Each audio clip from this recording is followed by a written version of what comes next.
Hey everybody, AdamHarry here with another BoLS unboxing, and today we have Warhammer Underworlds Beastgrave. This is the third season for Warhammer Underworlds, and this is their new starter box, kicking this season off. It's pretty sweet. It's packed full of everything you need to start playing Warhammer Underworlds, starting with, of course, these two different warbands. We have the, sorry, I'm going to butcher this one, Skaith the Huntsman, sorry, and Gastrak Fellhoof. So those are the two warbands that are in this box. Skaith and Gastrak and their boys. You get two boards that are both double-sided. You get all the decks you need for both of these with extra cards to kind of make them your own. You get your plastic warbands, again, enough miniatures for both. You get dice, you get rules, you get the background, the history of it. I'm pretty excited about this one because this does actually take us out of the mirrored city that was featured in Warhammer Underworlds Shadespire and Nightvault, and now we are moving on to something different. So part of me really wants to get in here and find out what that's all about. So let's do it. All right, let's tear into this box. I've got the plastic wrap off, and here we go. All right, here are the boards as well as some tokens. We'll open that up in a little bit. Set that to the side. We've got our rule book and instructions. Looks like possibly two, maybe three sheets of stuff in there. We've got the warbands, which I'll show these off real fast. There's the hunt, the wild hunt there, and then we've got the beastmen too. So really cool. We'll come back to these here in a sec. We've got decks for both. There's Gastrak's Despoilers, and then Skaith's Wild Hunt. So there's those two decks. We'll go over those here in a bit. We've got dice. And now we've got the white dice, which are the attack dice. The black dice, I believe, are the defense dice. And then the blue dice, which are the magic dice. So if you remember, Wizards and Spellcasting was introduced in the Nightvault Season 2. And it's back again in Season 3. And then we've got some extra cards. These are obviously for expanding your warbands and making changes and stuff like that. We've also got, looks like, just a little flyer for new stuff. And then a bunch of baggies, which is super handy if you need baggies for your cards, things like that. And then just because we like to double check, see if there's anything extra. Nope, that's everything in the box. Good to know. Cool. Let's take a look at those miniatures. First up, we have Gastrak's Despoilers. Here's their new warband sprue, and you can see it's all of the models on a single sprue. You are going to get 6 models in this warband. You can tell from counting the bases there.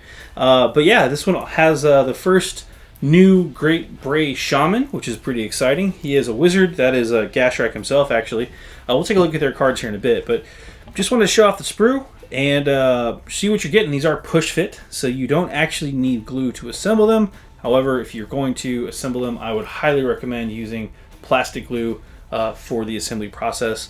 This is a slightly dyed plastic. It's like a dark brown. So that's kind of neat. So you don't even need to paint them per se. But yeah, if you're going to paint them, I would highly suggest gluing them first, assembling them, obviously.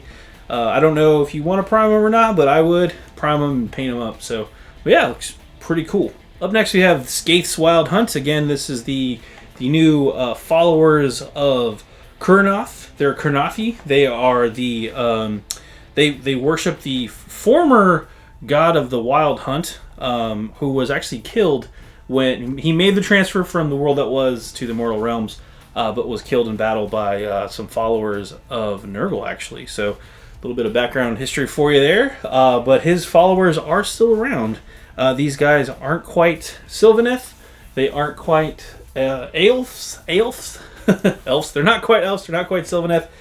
They seem to be something entirely new, which is pretty neat. You do get 5 models in this warband. One of those models is like a cat thing, which we're going to check out here in a sec. I'm pretty excited about this warband personally, just because it's really takes us in a new direction with the lore. Here are Gastrak's Despoilers. These are the actual cards you'll be getting in the warband here. Again, you do get 6 models, including Gastrak Fellhoof. You have Draknar, who is an actual Bestigor. Then you've got a whole bunch of Ungors. Now, Ungors are kind of like the smaller versions of Bestigors, so Beastigors or whatever you want to call them. But yeah, they have the smaller horns. they're a little bit more tricksy, a little bit more sneaky, and actually there's actually a guy called the Korsh the Sneak, of all things. This warband is pretty cool because their inspiration actually is kind of a cascading effect. Once 2 or more enemy fighters are taken out of action, the warband is inspired. That's the trigger to flip them over to their Super Saiyan side. And from there, they all get better. As you can see, this is Draknar inspired. He's got, I believe, another. He hits a little harder. Yeah, he just hits a little harder. So he gets 3 dice on his attack instead of just 2. And yeah, so more dice is better. Grashnak, again, is a caster. You can tell by the spell, the wizard symbol there. Again, that their big thing is that they are fairly quick. As you can see, most of them, yeah, all of them actually have a movement speed of 4 base. This is a warband that wants to kind of poke at you from range until you get weak. And then they just kind of want to charge in there. And hopefully by this point they're inspired. They've taken 2 models out. And they want to charge in there with a big inspired warband and just kind of smash the dickens out of you. They do have quite a few, or they've got 2 guys that have ranged attacks.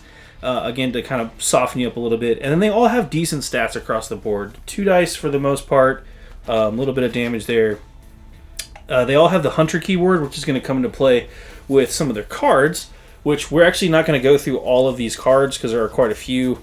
But you can actually see all of these cards already online on the Beastgrave, the Warhammer Underworlds website. So if you are interested in checking out these cards individually, go check those out. They go through the glory cards. They go through the warband cards. So all of that fun stuff. If you're into the deck building aspect, you're going to get a kick out of that.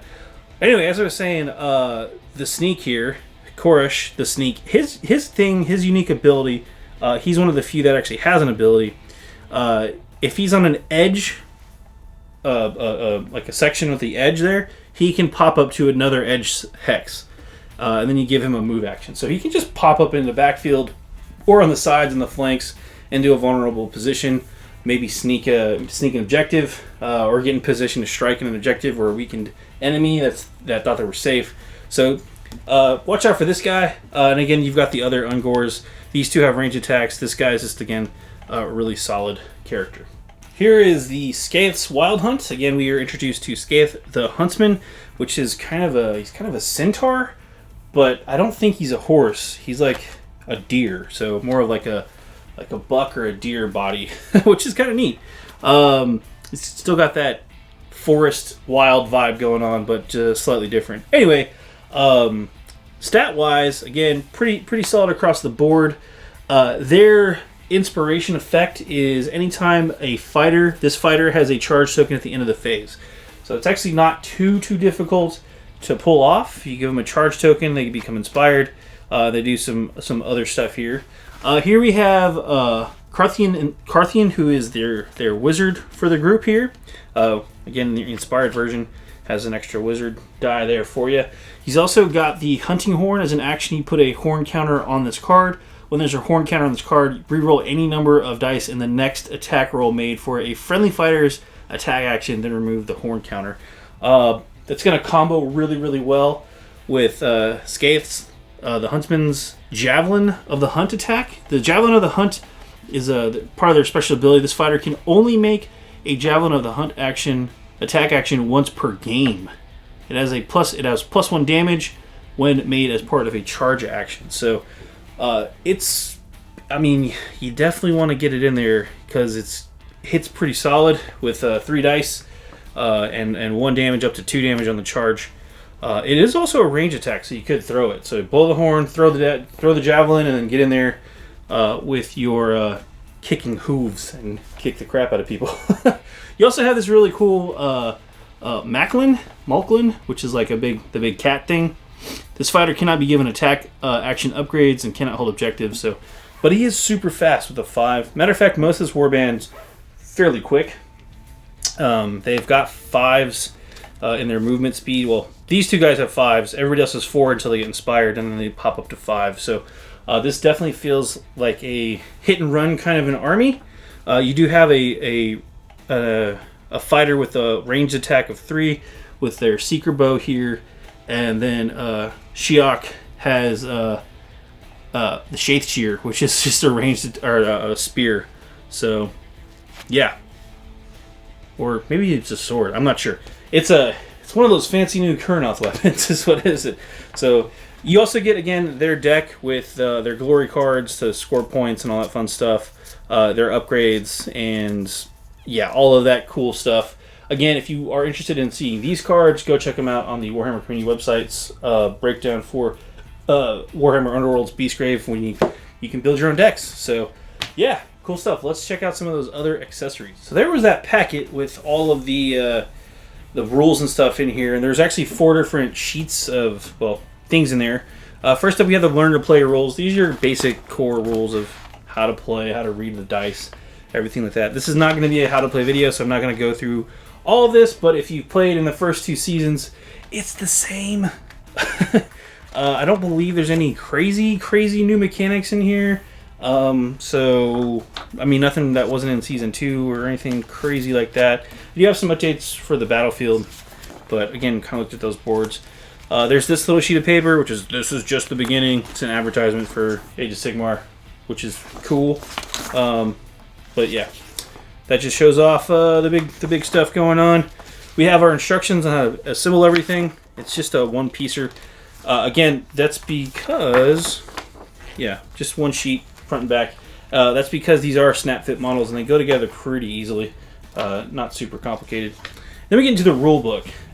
This one I'm fairly interested in taking some time on, probably, after this video, to read through some of this lore, some of this new stuff going on.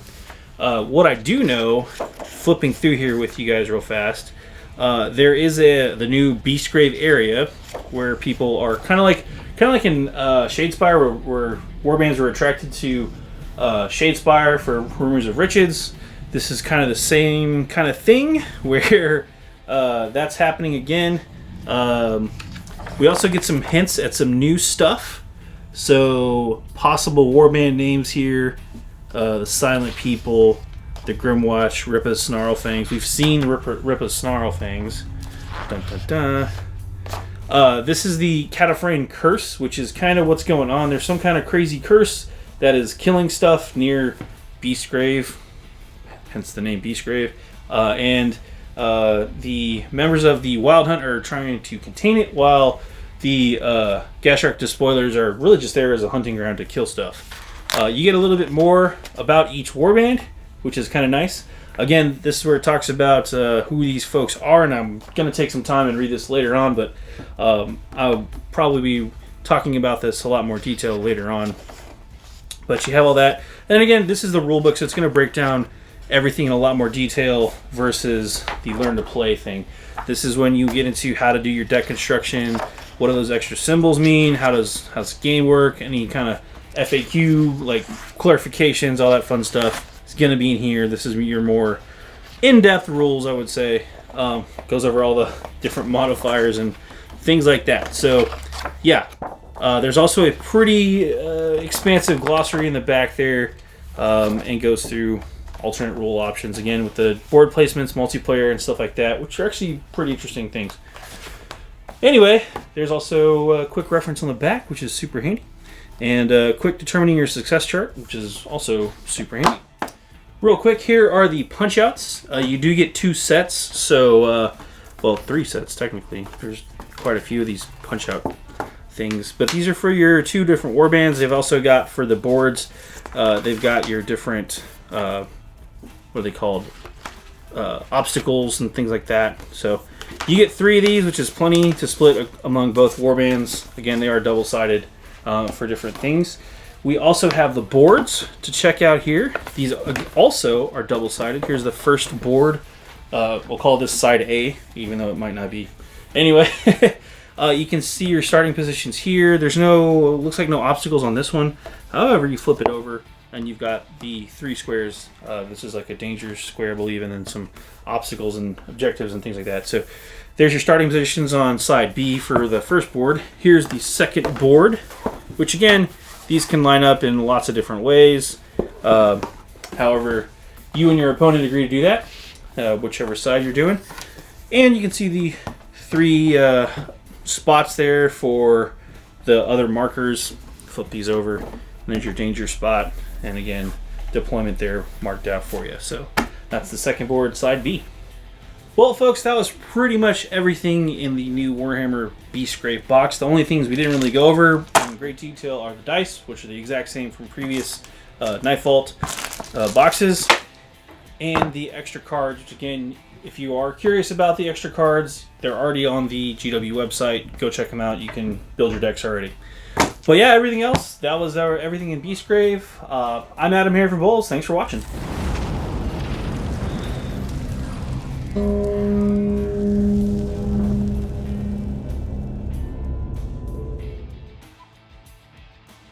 Click to subscribe. Check out more videos. And thanks for watching.